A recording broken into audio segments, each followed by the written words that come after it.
ಪಾಲಿಕೆ ಸದಸ್ಯ ನಿರಂಜನ್ ಹಿರೇಮಠ್ ಪುತ್ರಿ ನೇಹಾ ಹಿರೇಮಠ್. ನೇಹಾ ಓದ್ತಾ ಇದ್ದಂತ ಬಿವಿಬಿ ಕಾಲೇಜಿನಲ್ಲೇನೆ BCA ಓದ್ತಾ ಇದ್ದಂತೆ ಫಯಾಜ್.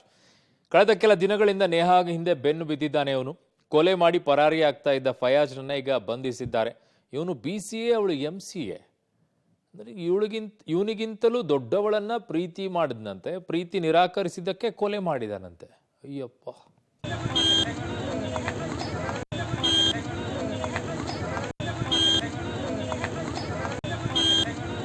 ಯಾಕೆ ಓಡ್ ಹೊಂಟ್ರ ನೋಡಿ ಎಲ್ಲರೂ ಒಂದು ಮತ್ತಿಷ್ಟು ನೋಡಿ ಬಾ ಅಂದೇನ.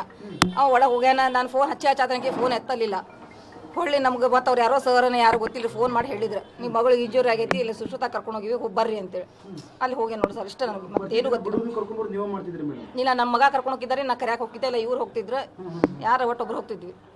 ಕಾಲ ಕೇಳಾಕಿಟ್ರೆ ಎಲ್ಲಿ ಮಣ್ಣಾಕವ ಕಾಲ ಅಂತ ಎಲ್ಲಿ ಹೋದ್ರು ಕೂಡ ಕಾರೊಳಗಾಕಿ ಕಾಲು ಇಡ್ಬೇಕು. ಎಲ್ಲೂ ಆಕಿ ಹೆಂಗೆ ಒಟ್ಟ ಅಡ್ಡಾಡಿಲ್ಲ. ಈಗಿನ ಹುಡುಗಿಯರಿಗೆ ದಿಸಕ್ಕೆ ಫ್ಯಾನ್ಸಿ ಇಲ್ಲ, ಒಂದೊಬ್ಬರಿಗೆ ಕೆಟ್ಟದ್ದು ಮಾಡೋದಕ್ಕಿಲ್ಲ.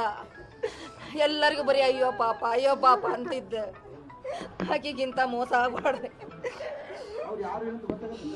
ಏನು ನನಗೆ ಗೊತ್ತಿಲ್ಲ ಸರ್, ಇನ್ನಾಗಿ ಮಕ ಕೂಡ ನೋಡಿಲ್ಲ ನಾನು.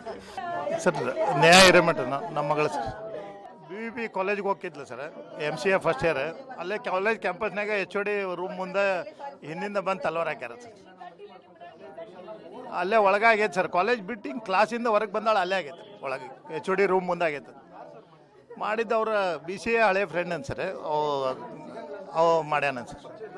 ಇಲ್ಲ, ಅವ್ರ ಕಾಲೇಜ್ನಾಗ ಮೊದಲು ಇಲ್ಲಿ PC ಜಾಬಿಂದಾಗ BCA ಸ್ಟೂಡೆಂಟ್ ಅಂತ ಅವನು ಮಾಡ್ಯಾನ ಅಂತ. ಅರೆಸ್ಟ್ ಮಾಡ್ಯಾರ ಅಂತ ಈಗ ಪೊಲೀಸ್ ಇಲಾಖೆದವ್ರು ಹೇಳಿದ್ರು ಸರ್.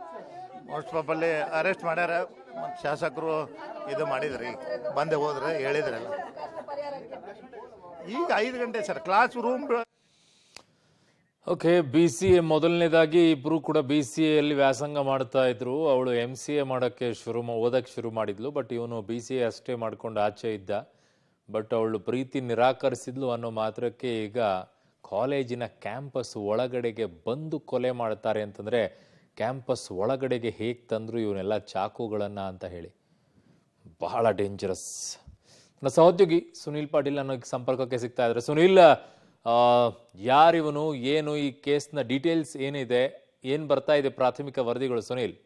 ಹರಣ್, ನಿಜಕ್ಕೂ ಕೂಡ ಹುಬ್ಬಳ್ಳಿಯ ಜನತೆ ಬೆಚ್ಚಿ ಬಿದ್ದಿರುವಂಥದ್ದು. ಯಾಕಂದರೆ BUB ಕ್ಯಾಂಪಸ್ ಅಂದ ತಕ್ಷಣ ಅದೊಂದು ಸುರಕ್ಷಿತ ಮತ್ತು ಹಳೆಯ ಮತ್ತು ಅತ್ಯಂತ ಒಂದು ಪ್ರಮುಖವಾದಂಥ ಕಾಲೇಜು. ಸೊ ಅಂಥ ಕಾಲೇಜಿನ ಆವರಣದೊಳಗಡೆ ತಲವಾರನ್ನ ಇಟ್ಟುಕೊಂಡು ಹೋಗಿ ಒಂದು ವಿದ್ಯಾರ್ಥಿಯನ್ನು ಕೊಲೆ ಮಾಡುವಂಥ ಹಂತಕ್ಕೆ ಅಲ್ಲಿನ ವ್ಯವಸ್ಥೆ ಕೆಟ್ಟಿದೆಯಾ ಅನ್ನೋದು ಸ್ವತಃ ಏನು ಕೊಲೆಯಾದಂಥ ನೇಹಾ ಅವರ ಕುಟುಂಬಸ್ಥರು ಮಾಡ್ತಾ ಇರುವಂಥದ್ದು.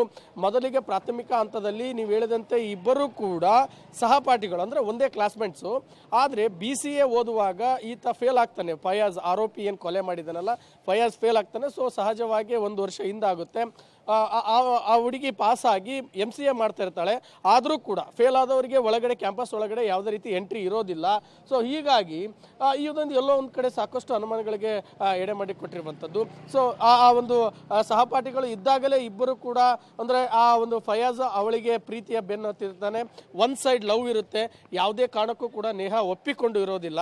ಸೊ ಅವರ ಕುಟುಂಬಸ್ಥರು ಹೇಳುವ ಪ್ರಕಾರ. ಆದರೆ ಈತ ಹಿಂದೆ ಆ ಹುಡುಗಿ ಹಿಂದೆ ಬಿದ್ದಿರೋದು ಸಹಜವಾಗಿ ಎಲ್ಲರಿಗೂ ಗೊತ್ತಿರುತ್ತೆ. ಅದು ಸಾಕಷ್ಟು ಮಾತುಕತೆ ಆಗಿರುತ್ತೆ, ಅಥವಾ ಆತನಿಗೆ ಒಂದು ವಾರ್ನಿಂಗ್ ಕೂಡ ಮನೆಯವರು ಮಾಡಿರ್ತಾರೆ. ಆದರೆ ಎಲ್ಲೂ ಕೂಡ ಆತ ಕೇಳಿಸ್ಕೊಂಡು ಇರಲಿಲ್ಲ. ಸ್ವತಃ ನಿರಂಜನ್ ಅವರು ಪಾಲಿಕೆ ಸದಸ್ಯರು, ಕಾಂಗ್ರೆಸ್ ಪಾಲಿಕೆ ಒಂದು ಸದಸ್ಯರಾಗಿರ್ತಾರೆ. ಸೊ ಹಾಗಾಗಿ ಮನೆಯ ಕುಟುಂಬಸ್ಥರು ಅವಳ ಕಾರ್ನಿಂದ ಡ್ರಾಪ್ ಮಾಡೋದು, ಪಿಕಪ್ ಮಾಡೋದು ಮಾಡ್ತಿರ್ತಾರೆ. ಆದರೆ ಇವತ್ತು ದುರದೃಷ್ಟ ಯಾವ ರೀತಿಯಾಗಿತ್ತಂದ್ರೆ, HOD ಅವರ ಒಂದು ಕಚೇರಿಯ ಮುಂದೆಯೇ ಒಂದು ಚಾಕು ಇರಿದು ಕೊಲೆ ಮಾಡಿರುವಂಥದ್ದು ನೇಹಾನ. ಸೊ ಈ ಪ್ರಕರಣದಲ್ಲಿ ಪ್ರಾಥಮಿಕ ಹಂತದಲ್ಲಿ ಇದು ಒನ್ ಸೈಡ್ ಲವ್ ಅನ್ನೋದು ತಿಳಿದು ಬರ್ತಾ ಇರುವಂಥದ್ದು. ಅರುಣ್. ಓಕೆ ಸುನಿಲ್, ನಿಮ್ಮೆಲ್ಲ ಮಾಹಿತಿಗೆ ಧನ್ಯವಾದಗಳು.